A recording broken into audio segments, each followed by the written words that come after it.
Hello, my name is Manny the Retro Skeptic, and welcome to my first of many segments I'd like to call Manny Gets Real. What does it consist of? Well, for one, these vlogs will be about whatever is on my mind at the time. I figured, hey, I can't just talk about music and movies all the time. I gotta talk about real shit sometimes. And I gotta respond to the real stuff with my realness. So I gotta be real about the realness and be really real about it. Now, what do I mean by realness? Well, let's say I want to talk about this brush. I could say stuff like, yo, this brush is the shit, and then further elaborate, this shit makes your hair nice and soft and shit. So, yeah, let's get on with my first topic, Black Beauty and Lupita Nyong'o. Now, who hasn't heard of this gem of a woman? The recent Oscar winner seems to be the hot new breakout star that's on the tip of everyone's tongues. And to her credit, she totally deserves it. Not only did she do an outstanding job in what is essentially her first major movie role, but she has become somewhat of an icon amongst African Americans and just people of darker skin complexions all entirely. My views on her? Can you say love at first sight? I mean, just look at her, she's amazing. Such poise and charisma. It's really hard for me to believe that she is an actual living human being. I don't know, maybe I'm just being a fanboy and my attraction towards darker skinned women is what causing this fandom. But it's not just her appearance, she can act. Like, really act well. In my 2014 Oscar predictions video, I mentioned how much I would love for her to win in the Best Supporting Actress Award for her role in 12 Years as a Slave. I made mention on how Jennifer Lawrence might just take it because she's Jennifer Lawrence, but would absolutely be delighted if Lupita took home the coveted Golden Man. And as the final week approached, I pretty much knew that she had this thing in the bag, and she totally deserves it. And it was at this exact point where she became Hollywood's most favorite actress. Sorry, Jennifer Lawrence. I still loves you though. But of course, when you become the talk of the town, you are always going to have adversaries. Which is basically just another way of saying she has mad people hating on her. One in particular is an African pop star and her comments regarding Miss Nyong'o.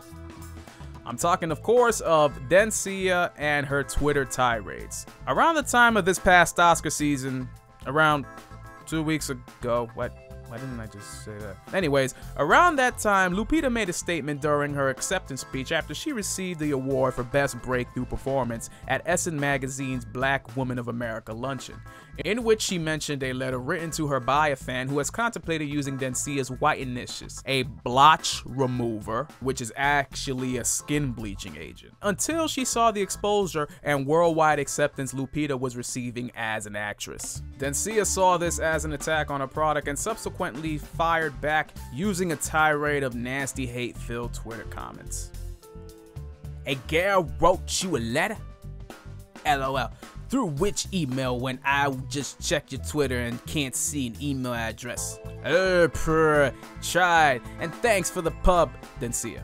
Again, I don't watch movies unless it's comedy or romance, and I won't even watch anything with title slave. I studied enough in my history class. Dencia. Someone is butthurt and needs to attend grammar and spelling class. While I do get Dencia wanting to defend her product, these tweets feel very one-sided and ill-conceived. And just mean and unpleasant, like the one she said on how she got nominated only because she looked the part of a slave. You shouldn't talk, Casper. The reason why Lupita Nyong'o is the most talked about artist at the moment right now in Hollywood is because she is 100% genuine. In every single appearance this woman had during award season, I have never once seen her once sport a weave. She doesn't get massively dolled up. She doesn't try to be what everyone else is or what everyone else expects her to be. She is just her, and that is something I can totally respect. In this day and age where appearance is almost revered in a sense, it's very hard to find not just a woman, but anybody with this kind of sensibility. They seem to be heading in the right direction with young females, both Hispanic and African American of darker skin complexions, embracing their natural beauty and letting the world know that they are the stronger bunch because they are not manufactured. And I love that. As for Dencia herself, looking like a low-rent Nicki Minaj wannabe. You know, I took some time out to actually listen to some of her music, and I'm not impressed. Yet, ironically enough, this music totally suits her. It's cheap, repetitive, and sounds very processed and manufactured. Just like you! Keep on rocking, Lupita. The apple of my eye. This has been a Manny Gets Real video brought to you by the Retro Skeptic, me, Manny Garcia. Anything you feel I should get real upon? Agree with me? Disagree with me? Want to get real on me? Leave your comments below. Until next time, folks, have a good night and good luck. Ow, I poked myself. Ah.